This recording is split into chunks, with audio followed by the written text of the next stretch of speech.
భగవతి శ్రీ అరవిందాయ.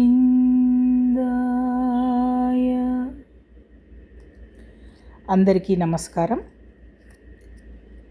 పూజ్యులు శ్రీ తెన్నేటి పూర్ణచంద్రరావు గారు రచించినటువంటి శ్రీ అరవిందుల దర్శన సంగ్రహం అనే పుస్తకం నుంచి ఈరోజు మానవ సమైక్యతాదర్శం అనే చాప్టర్ని చదువుకుందాం. వీరు శ్రీ అరవిందుల వారు రచించినటువంటి మానవ సమైక్యతాదర్శం అనే గ్రంథానికి సంక్షిప్త వివరణ ఈ అధ్యాయంలో ఇచ్చారు. మానవ సమైక్యతాదర్శం. మానవునికి స్వేచ్ఛ ఎంత అవసరమో భద్రత కూడా అంతే అవసరం. అందుకే సామూహిక జీవితాన్ని ఏర్పరచుకున్నాడు.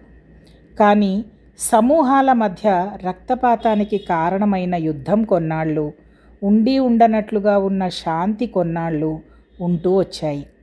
మానవుని సామూహిక జీవితానికి స్థిరమైన, లోతైన, సంపూర్ణ జ్ఞానం ఆధారంగా లేకపోవటం దీనికి కారణం. గతంలో సామ్రాజ్యాల నిర్మాణం జరిగింది. కానీ మానవ జాతికి ఈ సామ్రాజ్యాల కన్నా చిన్న చిన్న రాజ్యాలే ఎంతో మేలు చేశాయి.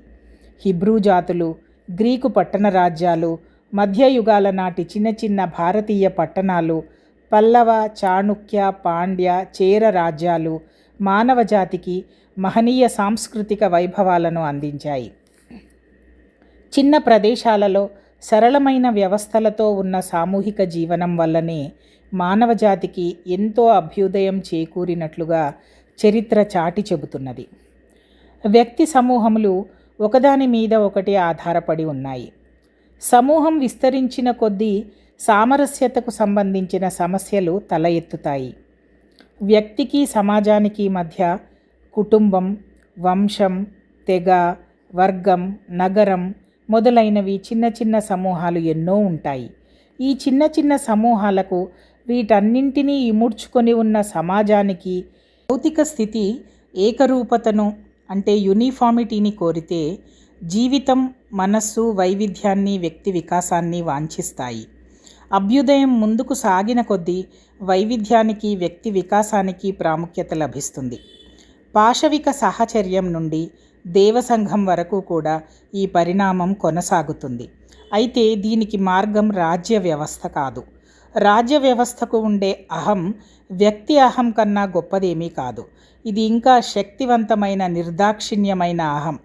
మానవుని పరిణామానికి సంఘం అవసరం కనుక రాజ్య వ్యవస్థ ఈ మానవ పరిణామానికి దోహదం చేసేదిగా ఉండాలి.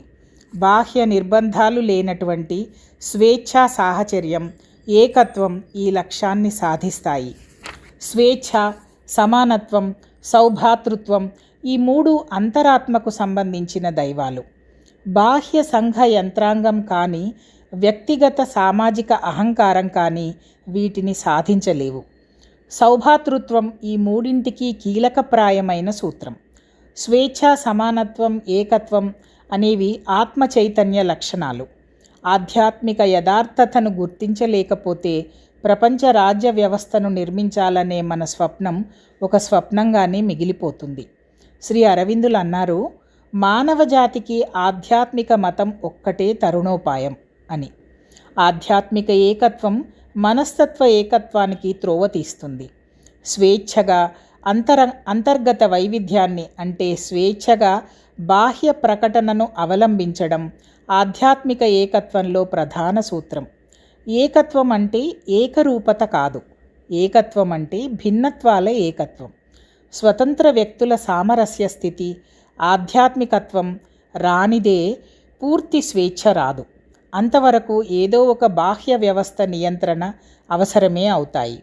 ఆధ్యాత్మిక మతం అంటే ఏమిటో శ్రీ అరవిందులు విపులంగా వర్ణించారు. తమ తోటివారి జీవితంతోనే తమ జీవితం సంపూర్ణం కాగలదని వ్యక్తి గ్రహించాలి. వ్యక్తి స్వేచ్ఛ, సంపూర్ణ జీవితం మీదనే తన పరిపూర్ణత, శాశ్వత సంతోషం ఆధారపడి ఉన్నాయనే విషయాన్ని జాతి గ్రహించాలి. దీనిని ప్రతి మానవునిలో పెంపొందించి జాతి జీవితంలో వికసింపచేయటానికి కావలసిన పద్ధతులను రూపొందించాలి.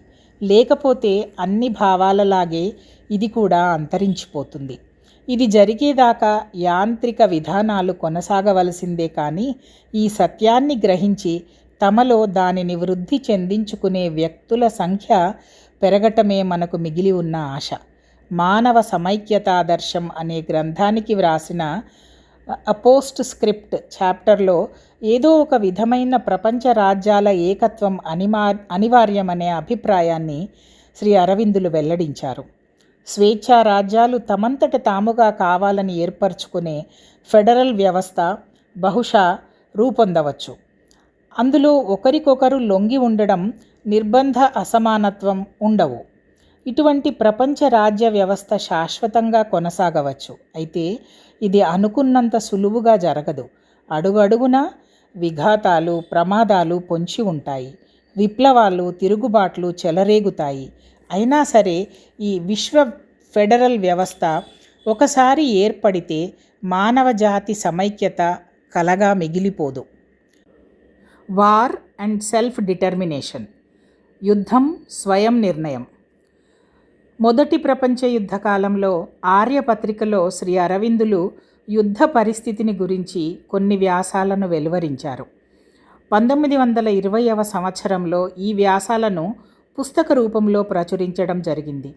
కేవలం యంత్రాంగం మానవ జాతిని కాపాడలేదని, మానవుని సర్వభాగాలు పూర్తిగా మార్పు పొందితే తప్ప వైమనస్యాలు, అపరిపూర్ణతలు తొలగిపోవని శ్రీ అరవిందులు ఉద్ఘాటించారు.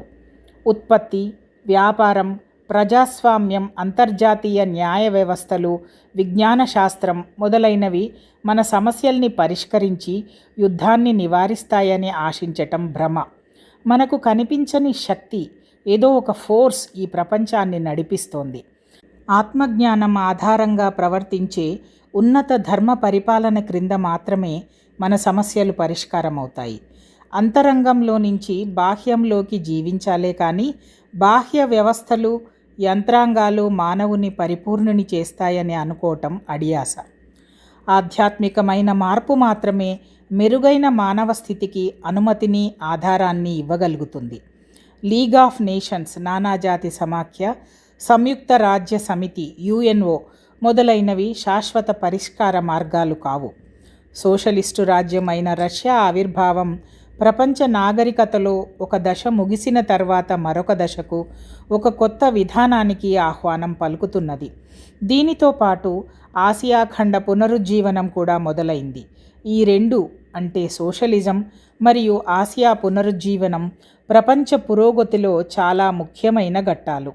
కానీ ఇవి మానవునిలోని ప్రగాఢ తత్వాన్ని స్పృశించలేకపోతే ఇవి నిలుస్తాయనే నమ్మకం లేదు.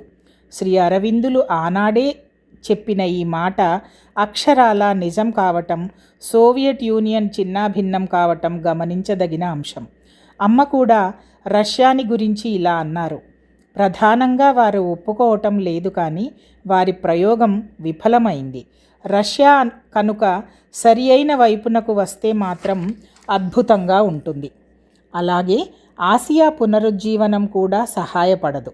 జీవితానికి అవతలే ఆధ్యాత్మిక అనుభవం సాధ్యమనే ఆసియా దృక్పథం వలన అంతరంగ బాహ్య జీవితాల మధ్య అగాధం ఏర్పడుతుంది. కానీ యూరప్ ఒత్తిడిని తట్టుకొనలేని ఆసియా జీవిత సమస్యను ఎదుర్కొనక తప్పనిసరి అవుతుంది. అప్పుడు యూరప్ దేశాల పారిశ్రామిక విధానాన్ని, సోషలిజాన్ని ఆసియా అనుకరించటం జరగవచ్చు. అలా జరిగితే ఈ పునరుజ్జీవనం వల్ల ఒనకూడే ప్రయోజనం ఏదీ ఉండదు. అలా కాక ఆసియా అంతర్బాహ్య స్వేచ్ఛను, అంతర్బాహ్య సమానత్వాన్ని, అంతర్బాహ్య ఏకత్వాన్ని నెలకొల్పుకోగలిగితే ఆశించిన ఫలితాలు సమకూడుతాయి. ఇలా జరగగలదనే ప్రస్తుత పరిస్థితులు సూచిస్తున్నాయి. నమస్తే.